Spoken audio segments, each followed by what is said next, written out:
Now to day 30 of the record partial government shutdown. Democrats rejecting President Trump's latest proposal to end it. ABC's David Wright is at the White House where that stalemate continues. David, good morning. Good morning, Whit and Eva. The stalemate continues, the debate bitter and petty. And 1 month into this federal government shutdown, the two sides seem to be no closer to ending this standoff.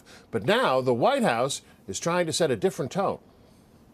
In the Oval Office this weekend, an unusual ceremony. 5 new Americans took the oath of citizenship. This is the first such swearing in that we've ever had in the Great Oval Office. So that's a pretty big honor right there. President Trump eager to show he's not against immigrants per se. We are all equal. We are one team and one people, proudly saluting one great American flag. But as he outlined later in the White House diplomatic room, he still wants Congress to pay $5.7 billion for his border wall. This is not a 2,000-mile concrete structure from sea to sea.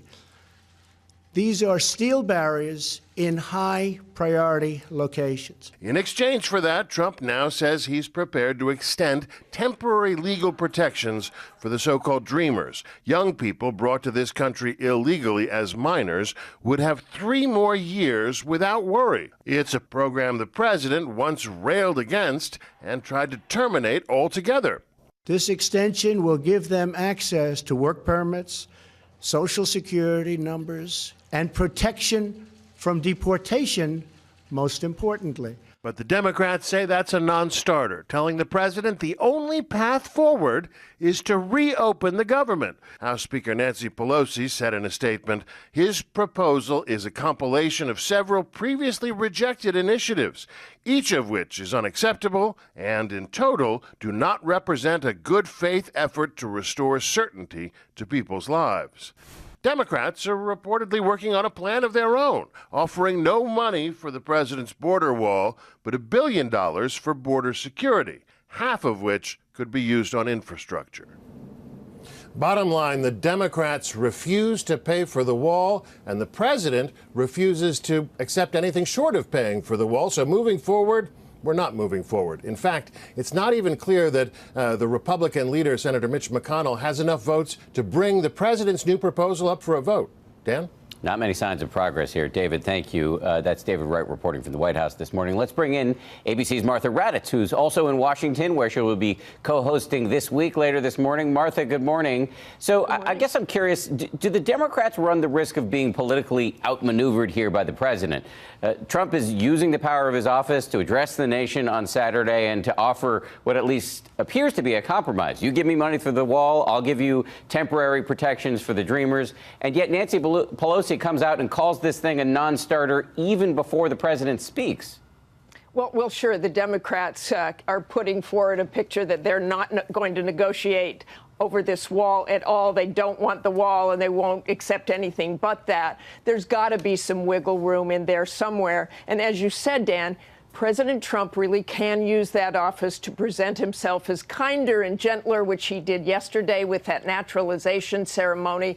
But he also angered some of his base by offering these temporary protections. So he's sort of stuck in the middle there as well. I think next week you'll see the Democrats try to take this back and seize more opportunities with voters to say, look, we're the reasonable ones. Yeah, it's really interesting. The president is in this tricky position vis-a-vis his base. And when he addressed the nation not long ago, it didn't move the needle in terms of public opinion. So it's complicated all around.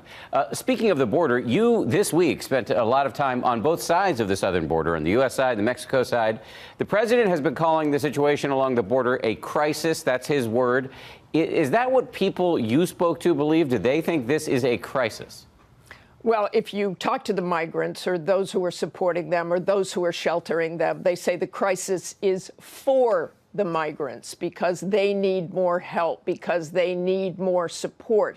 But I also walked many miles along that border and drove many miles along that border in the San Diego sector with the chief of the Border Patrol there. And that chief said, yes, we are absolutely in a crisis. We have to do something about this. And he will point to the fact that there are more families coming in. And that's what is different here. It's the families that are coming in. Boy, you go to some of these shelters and some of the places the migrants are being detained, and there are car seats stacked there, boxes of diapers. It's a very different scene. And frankly, as we were going along that 14 miles of border structure, I think there were 3 separate incidents where migrants were able to cross into the U.S., some of them just right in front of us. Martha Raddatz, we're looking forward to seeing more of your reporting on the show this morning. Thank you. And a reminder, Martha does have a big show this morning. You can see that full report from both sides of the southern border. Plus, she's going to speak with this woman right here, Senator Kirsten Gillibrand, the latest Democrat to jump into the 2020 presidential race, likely to be a crowded field. It's all coming up on This Week right here on ABC. Martha, thanks again.